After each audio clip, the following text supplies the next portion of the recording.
Hello, everyone. I love when I'm just talking to my computer and nobody can hear me. It's the most interesting moment of the entire hour. I tried to raise my eyebrow for you, Brian. I was like, You did a good job. You did a good job. So, well, we'll get started here in just a moment. Thanks, Karen. If for those of you who may have missed the first episode, I actually spoke to myself for like an entire minute. It was really the most riveting moment, and I'm sorry everyone missed those beautiful comments and welcomes. So thank you everyone for being here. We'll wait just another minute to give everyone a chance to join us. But hope everyone is doing well today. It's Wednesday, is that right? Do I have it right? Yes. Okay. Oh, it's Wednesday because we're having the call, and this call is on Wednesday. So, oh my gosh, Kelly Harris. Oh, hello. Oh, I love like going down memory lane when people join, and I really just appreciate everyone dedicating time to be with us. Where I know everyone is busy, and we all have lots of different things pulling us in many directions. So thank you for being here. And as Angelo mentioned, please introduce yourself in the chat. Connect, share LinkedIn information, share what you do, share where you're calling from. This is an opportunity for you to network and engage as well. So we will, let's see, what time is it? 3:04. I think we'll go ahead and dive right in. So welcome to Hope, Heart, and the Human Spirit. We're on week 6 of this series, which will run through July 29th, when we'll have episode 12 and a half, because 13 is a bad luck number. So we're going to have episode 12 and a half. So I hope you'll join us for as many Wednesdays as you can. And if you do miss a Wednesday, the episodes are recorded, and you can find them on YouTube afterwards as well to watch at your leisure. So it's great weekends, or while you're eating your breakfast, whatever works for you. I'm delighted today to, actually, before I introduce Surabhi, I should acknowledge that there may be some people that have come back, and I'm sure some people that are new today. So welcome to both of those groups. And if you fall in a third group that I haven't figured out how to quantify that, that's okay too. You're also welcome. For those of you who may not know, Hummingbird Humanity is a new venture that I started. It's just a month ago now. It feels like it's been much longer, but it really is just over a month ago, and much longer in a good way. Hummingbird Humanity is a consultancy that will work with companies to bring humanity to the workplace, and help organizations have a human-centered workplace culture.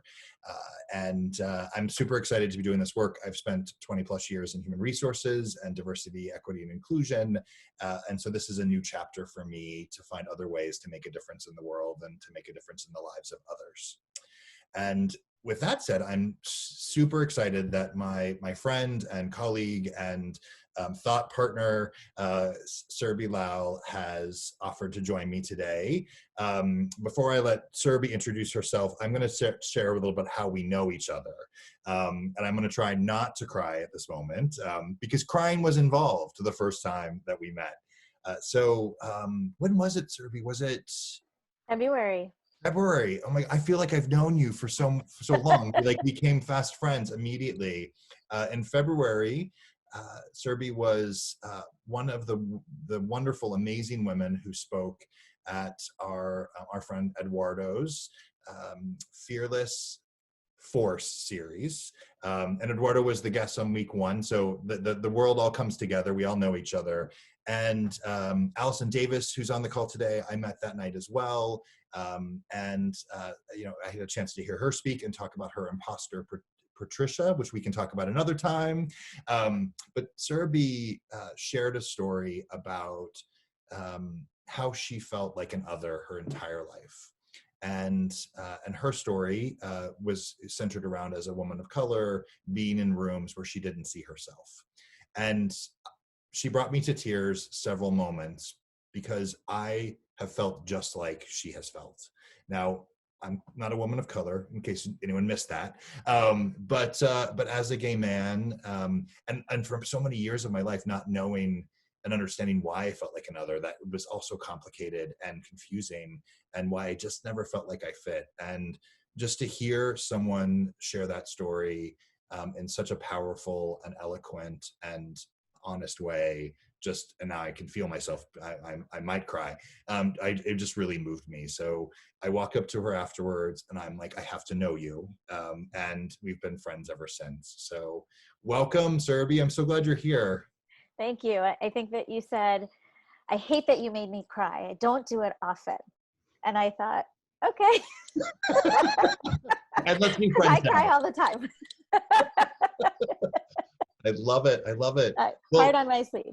Yeah, I think it was interesting because it was such a powerful story. And I will say, Deb is also on this call and works with Eduardo in Fearless. And what they're able to do to pull a story out and bring it to life, because I knew it was a story that I wanted to tell, and I didn't necessarily have the wherewithal by myself to tell the story. And so, big love to both of them and props to both of them for being able to really help guide a story, which is very much my story. And one of the things that Eduardo said as we did this is that this is a story that a lot of people have. And I think about that in terms of our connection as well, of it's a story that a lot of people can relate to in the depths of our being, of feeling like, what does it feel like when you're the only one there?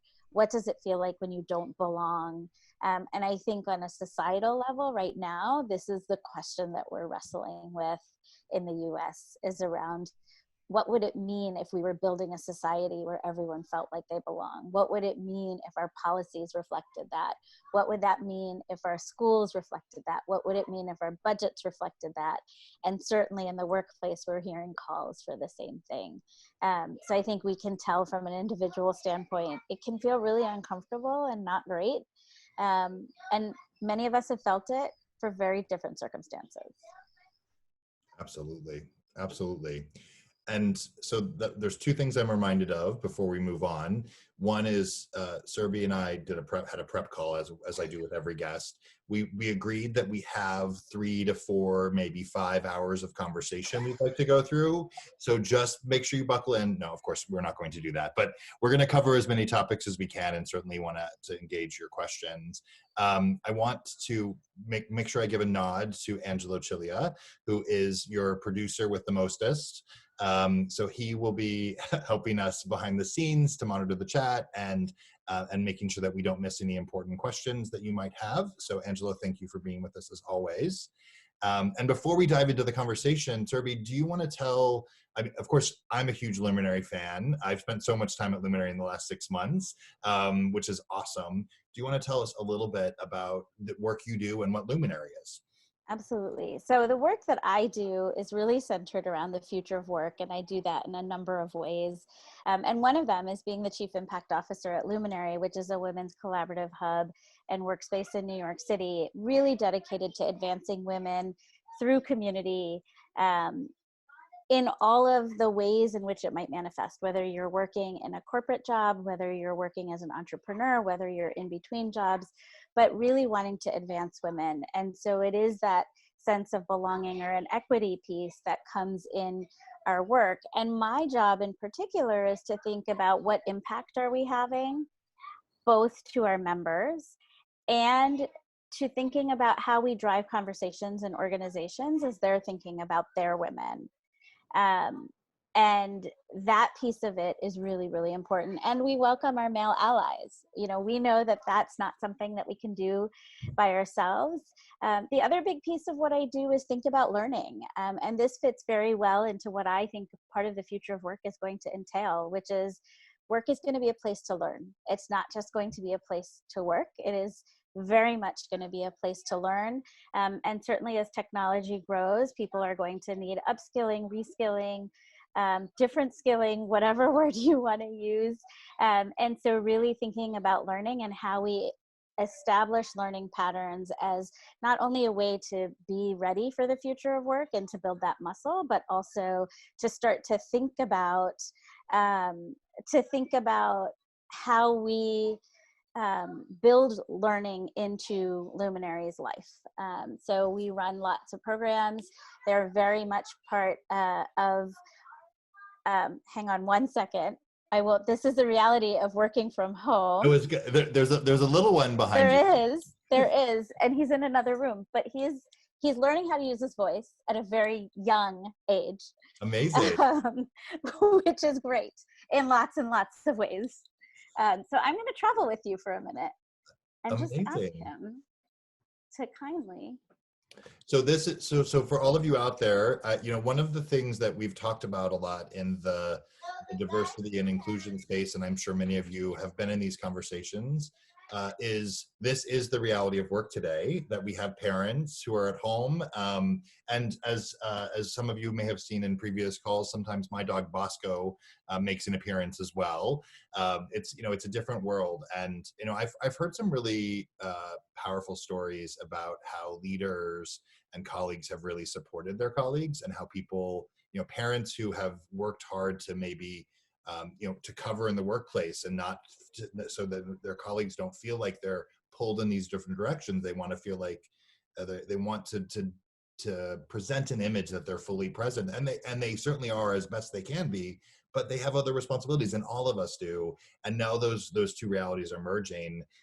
And what I've heard is some really great stories about people who've had colleagues and leaders say, that's okay. Like, be where you are, and say, you do great work, and you're also managing other life, and that's okay.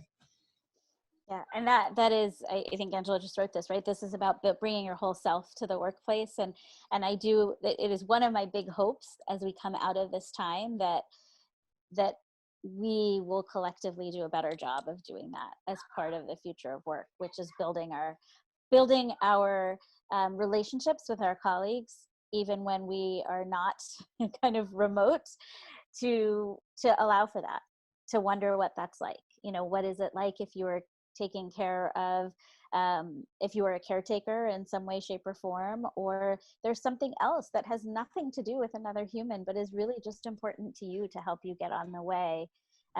So it could be your fitness class, it could be your creativity art class, it could be something completely different, but I think we're learning to understand what is necessary for people and where people live and what their mess looks like. And so if we can welcome more of that, then we may actually be kinder to each other. And to your, it's about humanity in the workplace. Mm-hmm. So this is part of the humanity. Yeah, absolutely. And I love what you captured there. And it's something that I really believe in, is if we can share more about ourselves and who we are, then we become, rather than this person in a box of I'm employee or manager or HR person or communications person or whoever that may be, I'm a person first that happens to also do these other things. And if you can treat people like humans in the workplace and say, they're going to make a mistake, they're going to have a bad day, they're going to get a call from their school because their kid is sick, they might have a parent who is elderly and something happens, like that's real life. And if we can bring that with us, I think it can really facilitate humanity in a way that is actually powerful for how people work together. Absolutely. So I want to go to the conversation, a conversation that we promised we would cover, but I'm going to throw a bit of a curveball real quick, because we're talking about a topic, and my co-host, producer friend is a caretaker right now. And Angelo, could I ask you just to come on for just a moment and just share a bit, because we haven't had a chance, we haven't done this yet. Can you share with the group where you are right now? Yes, I am in Kansas City, Missouri. I'm from San Francisco, but I've been in Kansas City since March 9th, and I am living with my 91 and 95-year-old parents in their assisted living.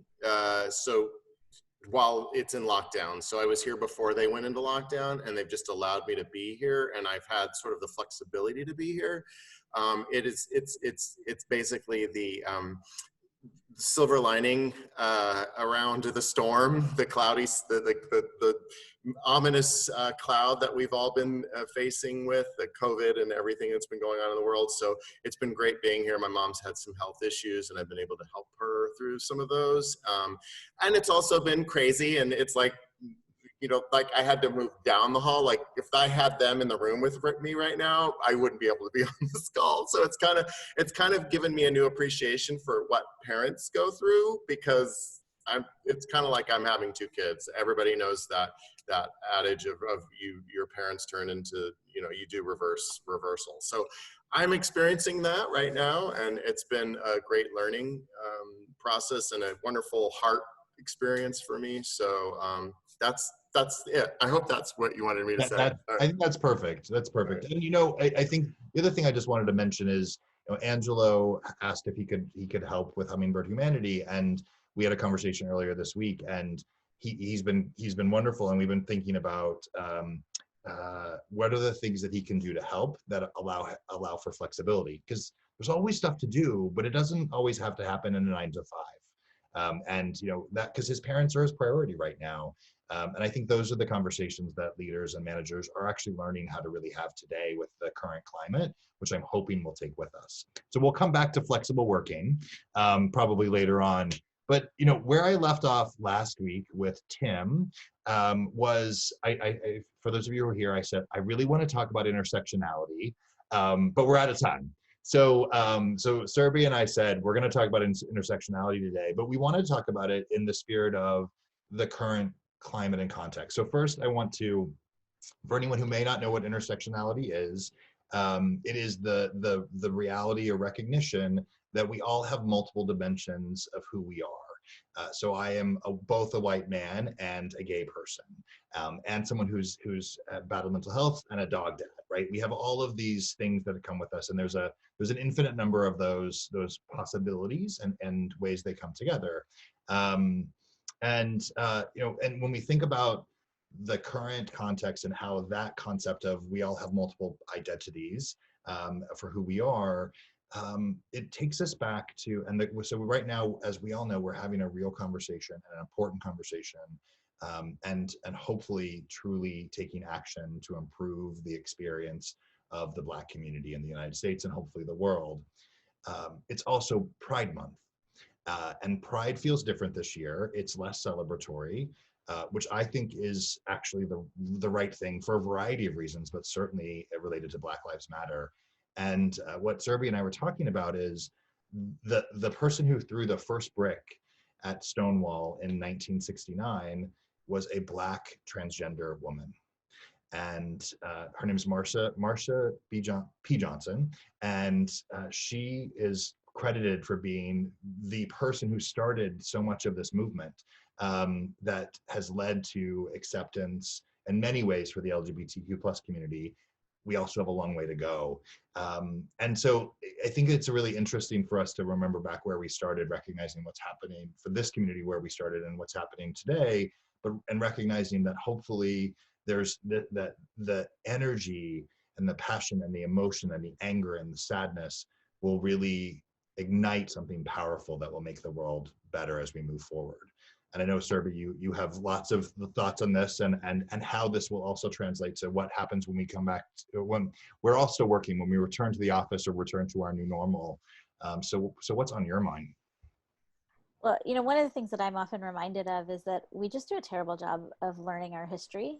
And I am certainly part of that terrible job of learning history, in that there's so much that I didn't know, that I didn't learn, that wasn't in my history book, and things that I have learned along the way. And so as somebody who really does like to learn and is curious, I think that this is one thing that all of us can do, which is really, where are the gaps in our history? What don't we know?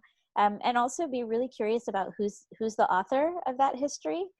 It is history, and not her story, and that's his story, right? History is his story, and who is the person who's been telling history for a long time. And I have this memory from when I was younger, reading about Indian independence, and about India. And my family is originally from India, and thinking, reading it and talking to my parents about it. And my mother kept saying, that's actually not it. That's not how the history was written.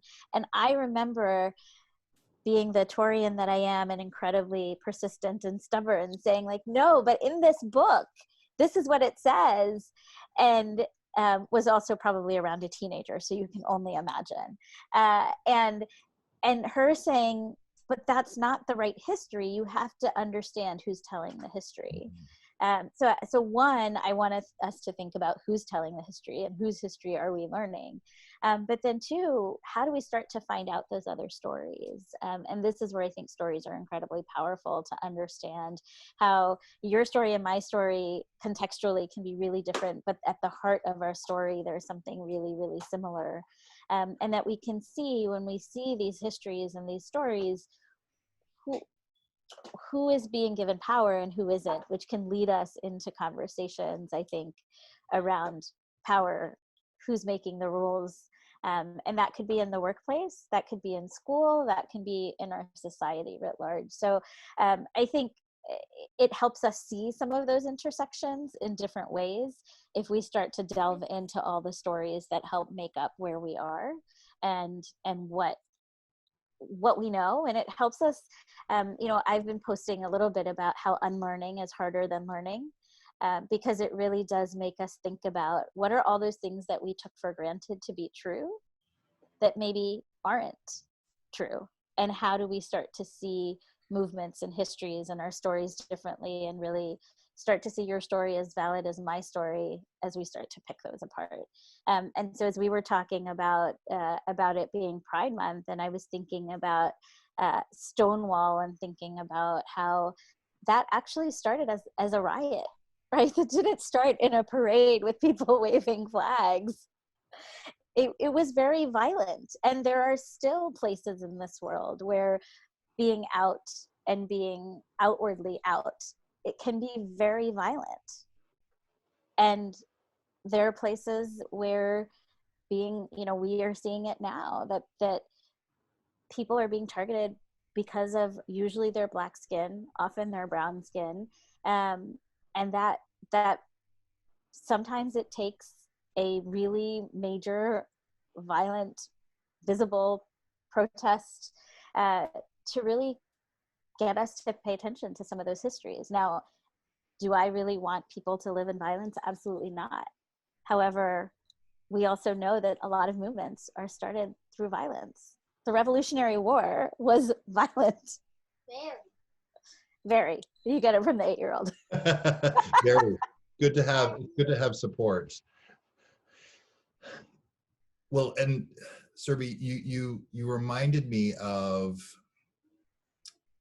something that really hit me in the last couple of weeks. One thing you reminded me of is what you said a few minutes ago of understanding each other's stories or hearing each other's stories can really bring humanity to the workplace, and how powerful that can be, and how we can work together more, in beautiful, powerful ways, innovative ways, bringing different ideas. And if you feel like someone, you can have more of those conversations. So there's a whole path we could go down there.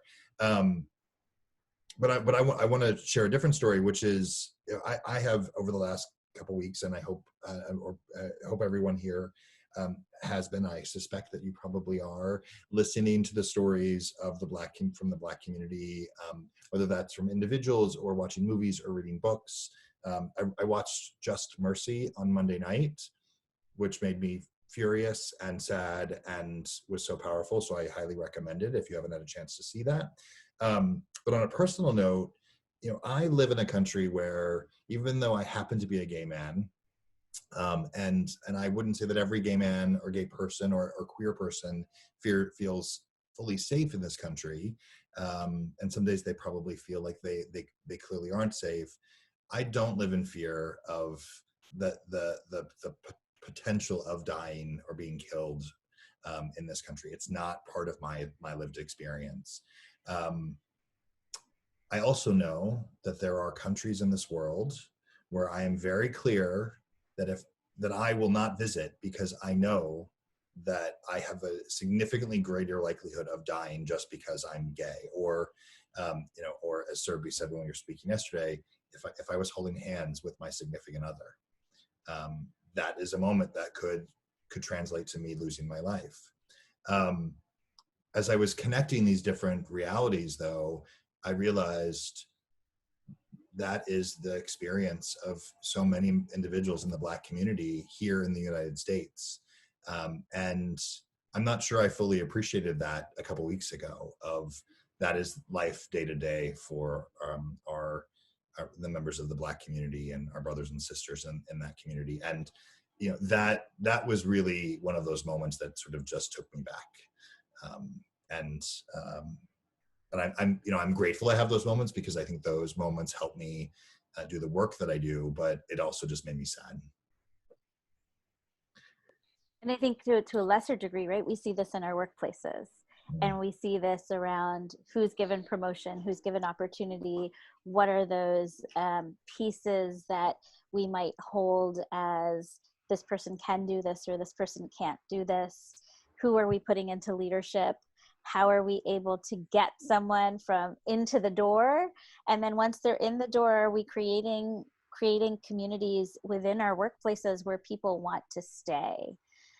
So for me, one of the things I think about is how do we create communities of belonging, and how do we create spaces where people can come as their whole selves. We were talking about this in terms of parenting and caretaking, and I think that's something that COVID has exposed to many people, and I've certainly been on many calls in the last few months around what is it really like to be a working parent, what does that look like. But as a caretaker, I think some of that has been exposed through COVID, and that's not the only thing that we need to think about when we think about creating communities of belonging at work. We're talking about, I think Brian, you and I are talking about this as well, is that if you and I had to hide who we were, if I had to hide being a parent and say you had to hide being gay, would we be bringing our best selves to work? And both of us unequivocally said, absolutely not. That wouldn't work.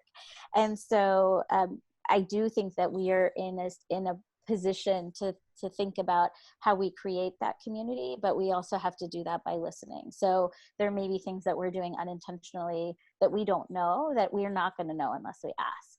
So we're not going to know unless we start to question some of these things that we've taken for granted. So what does that look like? The number of women, Black women in particular, who have said to me that they get comments about their hair is astounding, because people do not comment on my hair, right? They don't usually, it isn't a big to do, there might be a comment here or there, it looks nicer, it looks better up or whatever, but certainly not in the way that my hair becomes a value judgment on whether I can do the job. And that's a problem, because if that person then is spending all this time then thinking about their hair and whether their hair is determining whether they are feeling like they're respected at work, they're not going to bring their best self to work. And frankly, they lose, and so do we. Yeah, absolutely. Absolutely. Well, and, as you, in that example, the reality is you and I, while it's exhausting, or can be exhausting to cover the fact that I'm a gay man or that you're a parent, it is an option for us as well. If you're a person of color, if you're a woman or a woman versus a man, like there are aspects of our identities that we can't cover. And although we may try, and there are examples of covering that you can still try to do there, but it's exhausting, and it isn't beneficial, and it takes away from productivity and effectiveness and job satisfaction and safety. So there's so many other impacts. You mentioned this concept of covering, and I remember when I first started working in HR, and I had to start doing presentations and training. And I had also was new to coming out and was still finding my confidence with being a gay man and sharing my story. And I remember the energy I would spend trying to make sure that when I was in front of that room, that I wouldn't appear to be gay, because I was afraid what people would think of me. I fortunately am not there anymore today. but there are still people in the queer community that still feel that same way and still cover. The last stat that I am aware of from a few years ago was still about 50% of LGBTQ plus people go back in the closet when they start their first corporate job, because they want to feel it out and make sure that they feel like it's a safe place to be. We've touched on these concepts of flexibility in the workplace, or flexible working, I should say, which has been a conversation for many years, but has accelerated in ways that none of us would have ever expected with the pandemic. Then you've also mentioned community and how people want to find community and connection and in the workplace. And now we're having more conversations around, can people bring their authentic selves to work? So there's all of these, there's so many things that are at play right now, and that reality is not going to change, but we will begin to return to the office, start to have a new normal. I'm wondering if you have any predictions on how the pandemic and how the conversations around community or humanity, and how these conversations with Black Lives Matter and the importance of DEI, how those are going to intersect to shape what the future of work looks like. I think it's exciting. I think it's not going to be without stumbles, and also without some sort of pain for some folks. So I think, look, Gallup had done research a few years ago saying that people who work from home 2 to 3 days a week are generally the most engaged and happiest workers. And part of that, if you think about working in a traditional office, is that I certainly love the interactions that I have with my colleagues, and often love them so much that there's a long list of things to do at the end of the day that I didn't get to. However, if I was home away from them, then I could really balance my week differently, which is that I could spend the time with my colleagues and really be with my colleagues. And I could spend the days at home doing deep work, what some people call deep work, deep thinking work, and get some of that done. So I think we've seen research to promote the fact that there could be good for all in terms of productivity as well as in terms of relationships. So I think one of the things that workplaces will have to think about, whether they decide to be all virtual, as we've seen Twitter do and Facebook make some announcements about that, is think about what are some of the guidelines, what are some of the agreements and expectations that we are going to put out. So does that mean that from 10 to 3 o'clock, everybody needs to be available for a meeting, and you pick a time zone? Because now if we're spread out across time zones, what does that mean?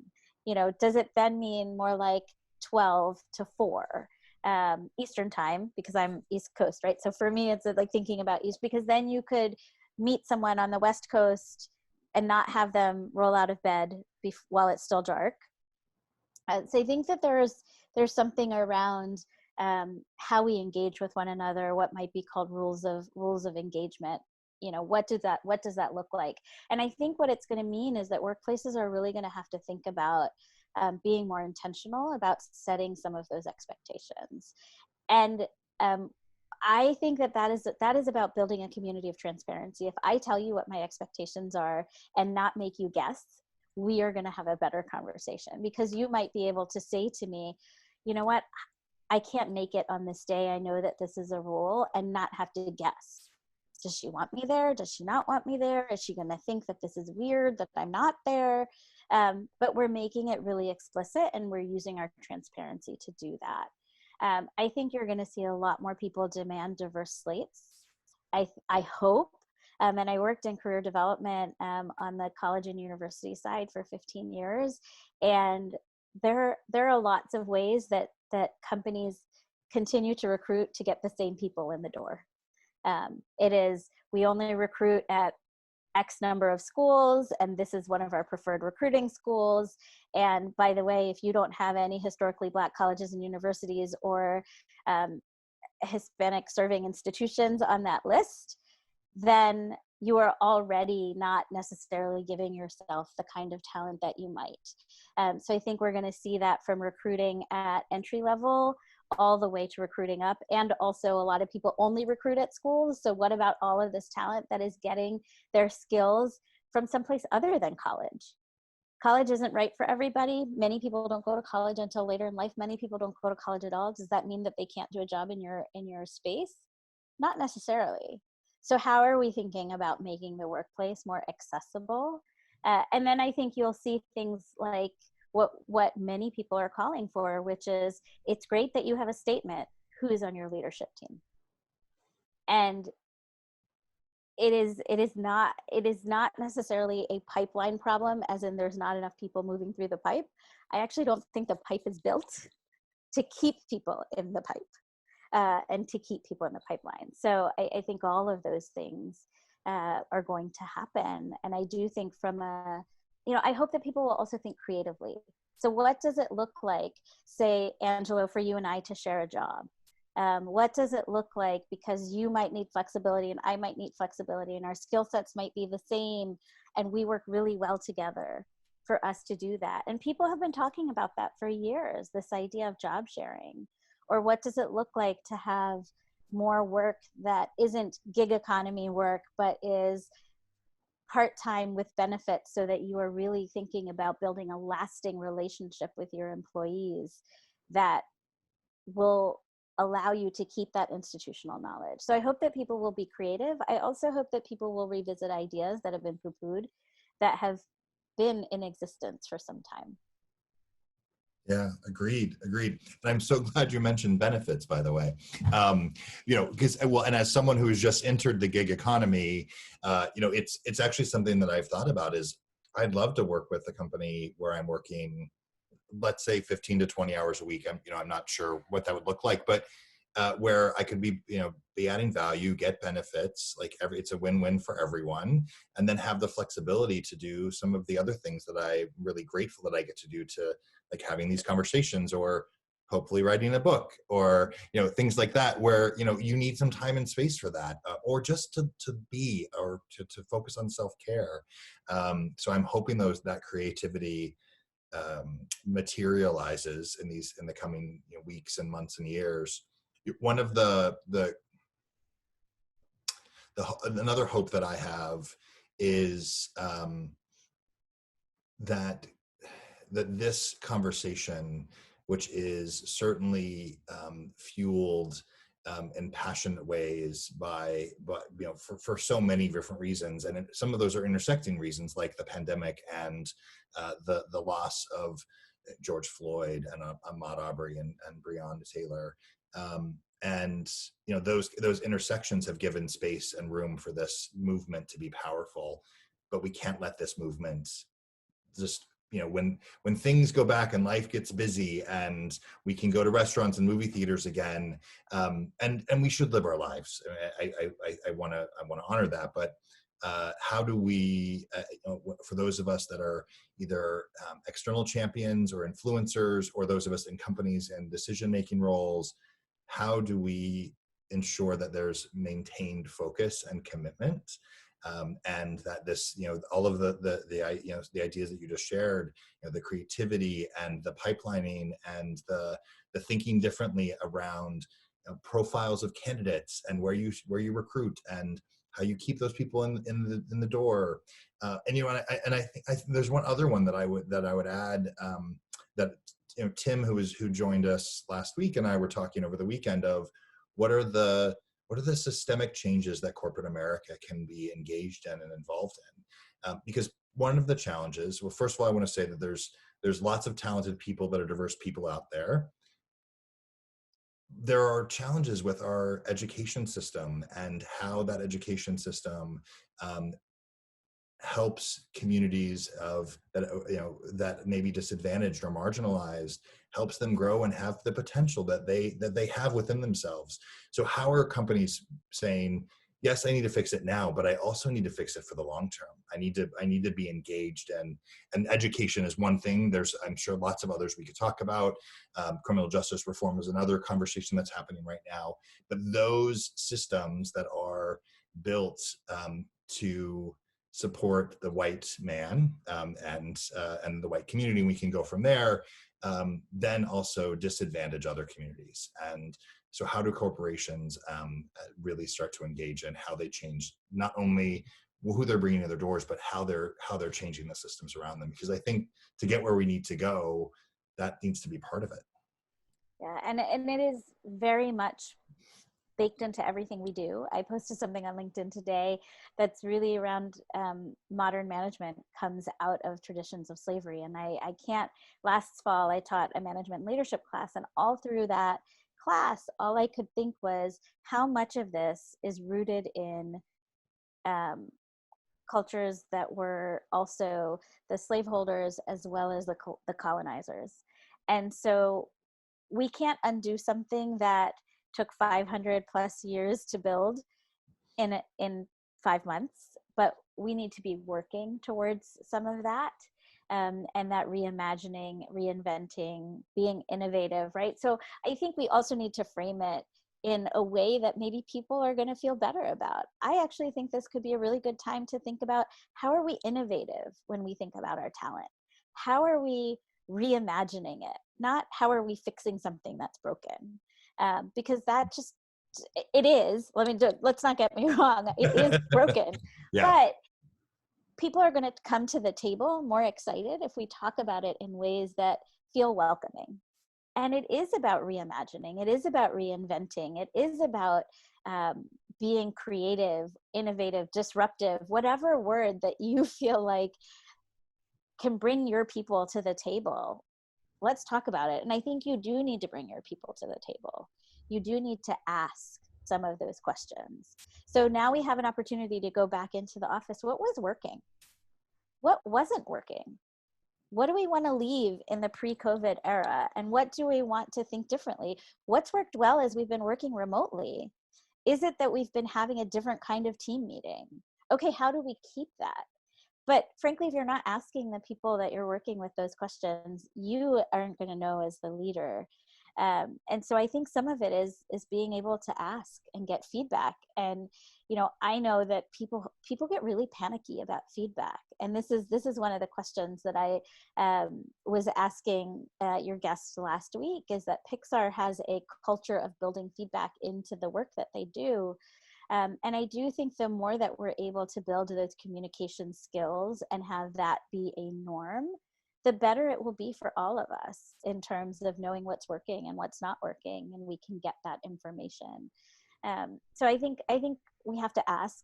I think we have to reimagine or disrupt or innovate the ways in which we think about talent and the ways in which we think about work, and not see it as this is a project that needs to get done and I need to hire someone as fast as possible, but we think about, I want to hire somebody that I can invest in that is also going to be invested in us and that might stay, and manage them well and keep them, not saying you placate them, but that you're creating environments where people feel like they can be their whole selves, because people leave not because they don't like their job, they leave because they don't like their environment and their culture. Yeah, absolutely. I would add one thing to our conversation before, Brian, if I might, which is that I'm looking at my friend Karen's name, and I think we also, the federal government has amazingly innovative things that they have going on for their employees. And I say this as the daughter of 2 career civil servants.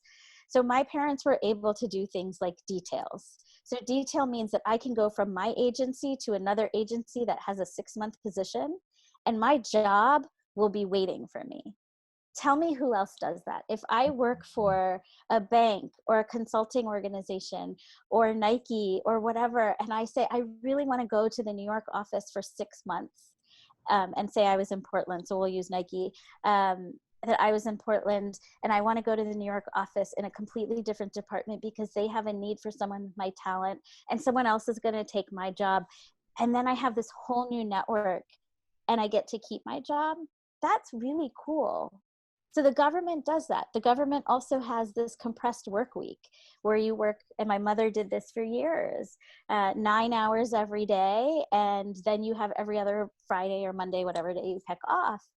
And I think there are already examples that are in unusual places that we can look at as we think about this.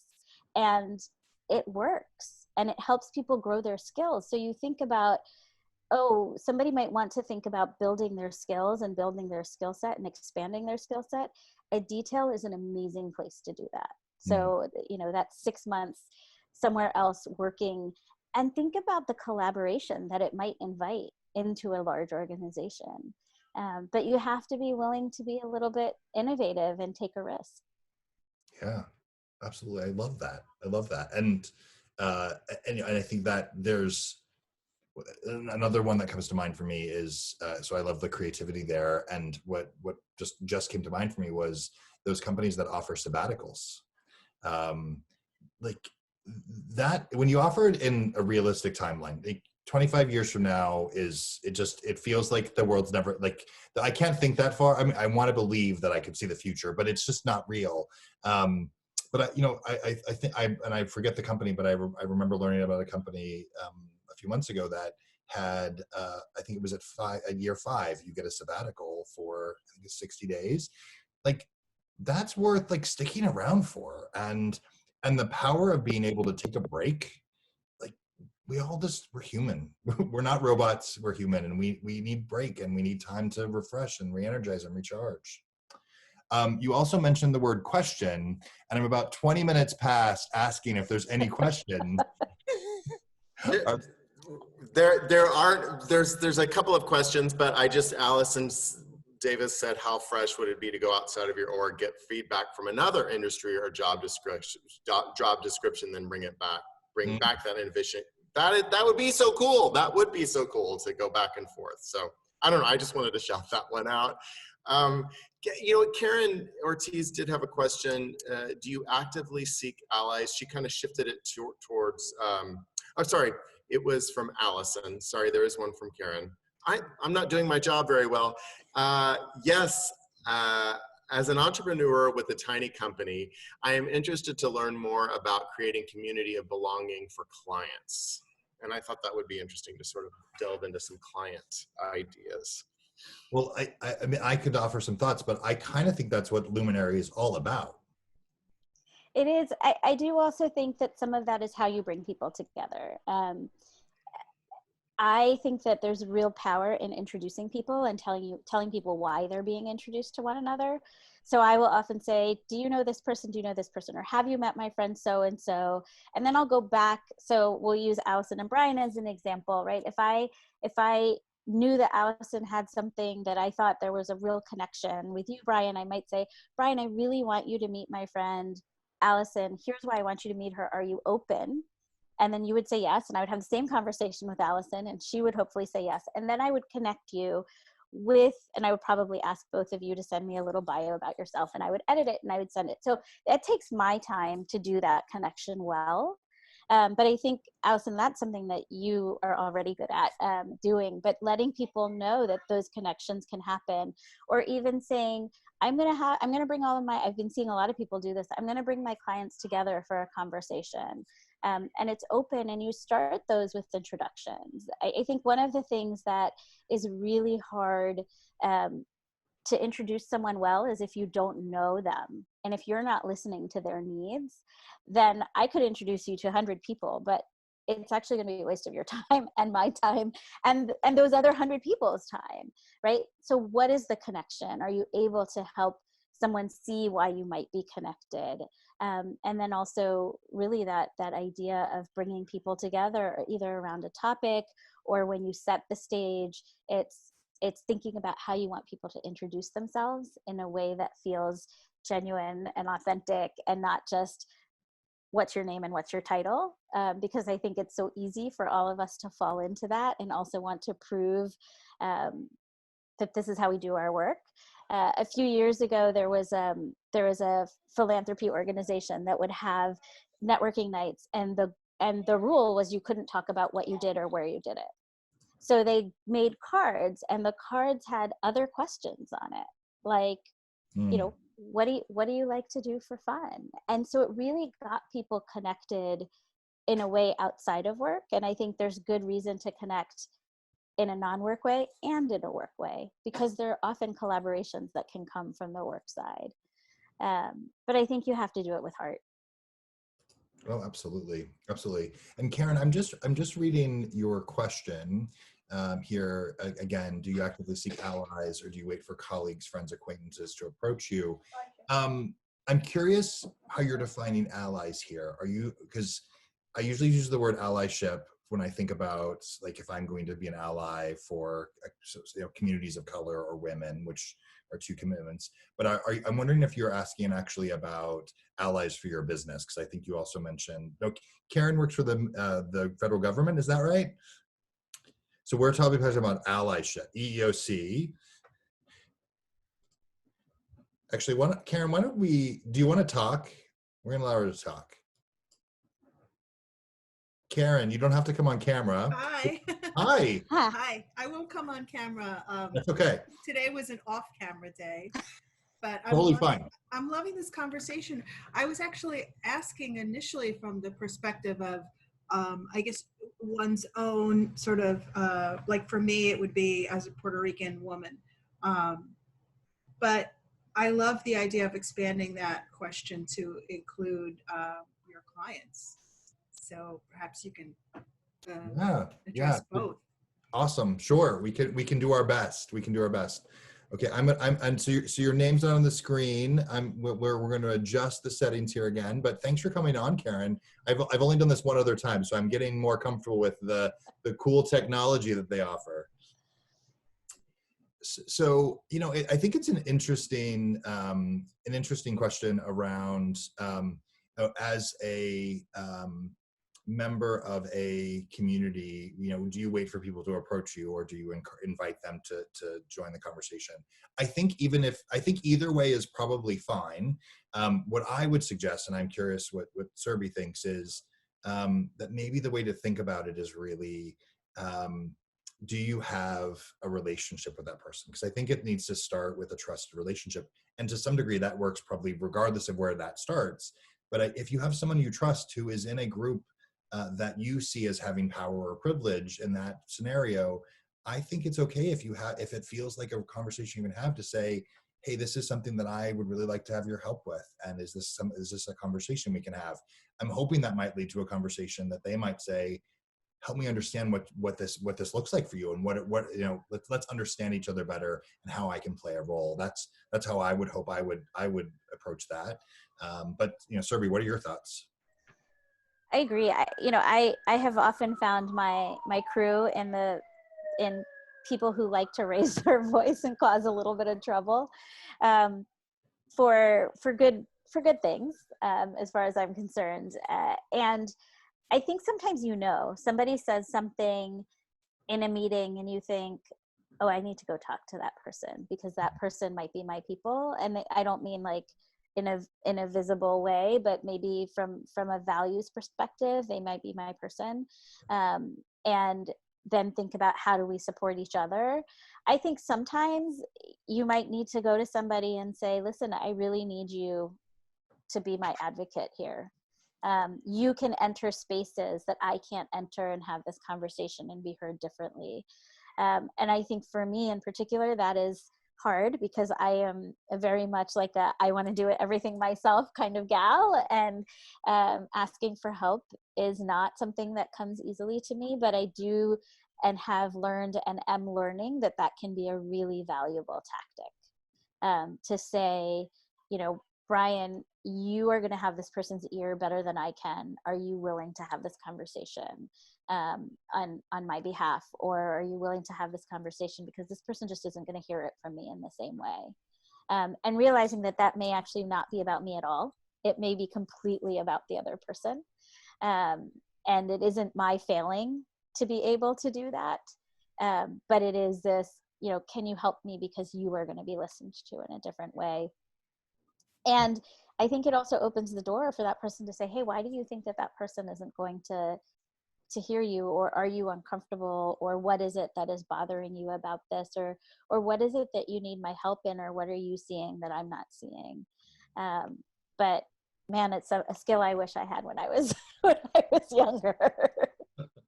Oh, so true. So true. And I thought that just in the spirit of, for those of us that are small business owners on the call or work with small business owners that might benefit from this, I think in my, being new to this space of being a small business owner, actually, I think everything we've just talked about are techniques that I'm using and how to be of service to others in this space, and also hopefully continue to build my business. So I build relationships and trust with those connections and community.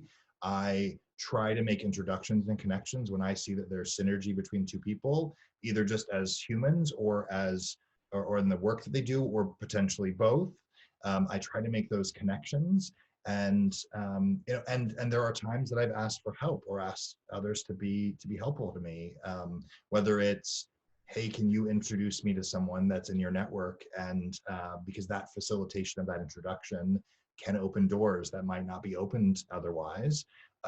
Or, Allison Davis, who's on this call, and we've mentioned her several times because clearly we're all fans, Allison is a sales expert, and she works with people like me on how to sell. And selling is not part of my learning or programming or what I do. And she's offered some time with me one-on-one to just offer some suggestions and thoughts. And perhaps at one point I'll work with her, or perhaps I make other connections for her that are beneficial. Regardless, it's a win-win. So, it's starting from those places of trust and connection and community, and to be of service. And I believe that the rest will come from there. And I think too, Allison had asked the question about how do you build a community of belonging. I think some of that is also about expectations. So if you are having a time for people to get together and connect, maybe you actually say, listen, this isn't the time for everybody to share their sales pitch. This is really a time for us as a collective to go deep into a certain conversation. So yes, bring your examples, but this isn't about like, this isn't the time for saying I did this amazing thing. There's a time for that as well. But really setting an expectation so everybody's walking into a conversation with something, and they know what the rules are and the expectations are of that conversation as you build that community, because otherwise somebody is going to come in thinking they're doing something different than someone else, and they're going to miss each other. They're going to be talking on different planes. I love it. Well, I can't believe it's already 4:00 Eastern time. Where does the time go? I wanted to share briefly that next week, I'm actually going to put up the second PowerPoint slide. This is amazing. I'm supposed to do this every week. It doesn't always happen. So next week, Danielle Schmelken, who's the Chief Information Officer for Madewell, will be joining us. And I love that she's a woman in technology. She's also a mom. She is also a member of the LGBTQ+ community. And she is an incredible leader and a very human leader. And I'm excited that we're all going to get to learn from her. And thanks everyone for joining us today. This was a really great conversation. Surabhi, I will ask one other question once we get to the other side of the formalities, but any closing words, because the other question is going to be very personal. So any closing words for everyone who joined us today? I just think we're in a moment where we can be, where we need to challenge ourselves to be completely human, vulnerable, admit that we don't know, be helpful when we can, and try to do, not in a Pollyanna way, but in the hard work way of being more loving. So loving of ourselves, loving of others, loving of the fact that we might not understand things. And, I say this to my husband, like, I make a choice to love him and be married to him every day, right? If that's the way we look at love and not as unicorns and rainbows, love is work, and it's amazing work, and we get a lot of rewards, but we have to remember that it isn't all unicorns and rainbows. And sometimes it really is digging deep, saying we're sorry, saying we don't know something, doing the work to learn something. So I hope that we can really be in a better space of love. I love that. Thank you. Thank you. Well, if you have to run, I totally understand. We all have commitments. I'm going to ask Surabhi one more question But again, thank you all for being here. I'm just grateful and honored that you choose to spend time with us and with the guests that I invite, and hope you find value in these conversations. And to wrap up, and actually you've sort of already answered the question, so let's see if it still works. We're in a tough time for so many reasons. I want to just hear what's bringing you joy in your life today. So certainly you heard my cheeky little 8-year-old person brings me joy every day. But the other thing that brings me joy is to cook. It is my creative outlet. And because I like a little bit of immediate gratification, I can nibble while I cook. I usually end up with a pretty good meal that makes me happy. And since I can't go to restaurants right now in the same way, it also has a very functional purpose. I love that. Well, I look forward to when we can share a meal together. And I'll help with the cooking. I'm equal opportunity here. But I just in case anyone was curious, I love food. So I'm all about it. So I love that. And actually, one thing that I've recently been able to start doing is enjoying food with friends again. And that has been really just amazing. So, I really appreciate that you ended on comments around love and connection and self-care. And food. And food. Because that's what we all just have to find our way through this tough time. So wonderful to be here. Surabhi, thank you so much. It was a delight, Brian, really. I can't wait to see you and have a meal with you and talk more. Ditto and ditto. So Angela, thank you as always. Everyone who's still with us, thank you for being here. I wish you health and safety, and hopefully we'll see you next week. Bye, everyone.